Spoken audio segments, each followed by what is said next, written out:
In this episode, we are measuring the corners of the tiny house, and we're also going to fill the bedrock pockets with homemade concrete.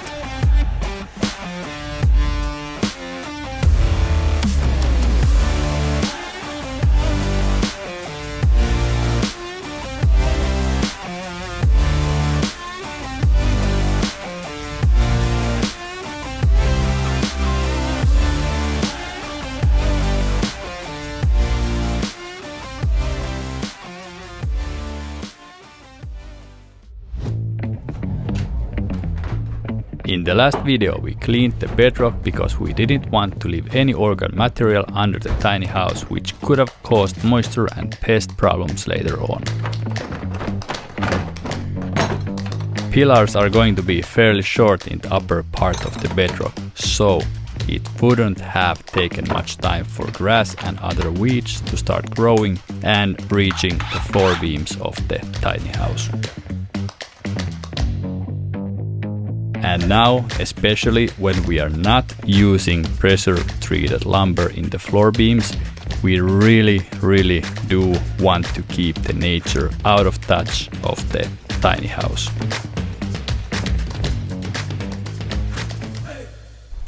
Okay, it's been raining a lot lately and we are surprise behind the schedule of this tiny house build.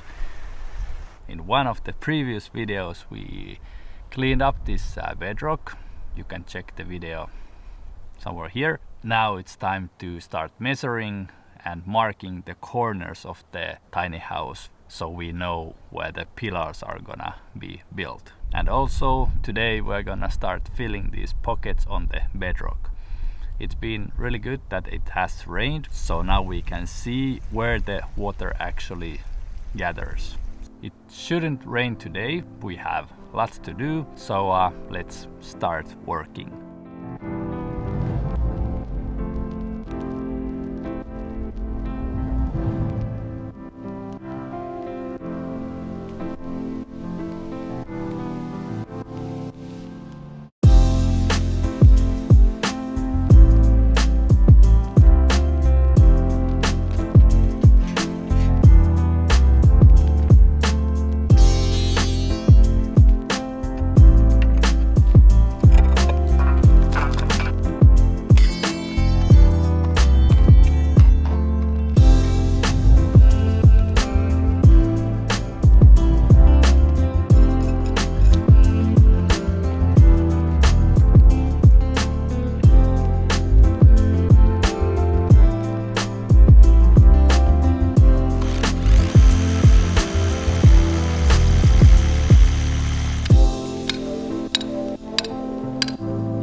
Yeah, first pocket done.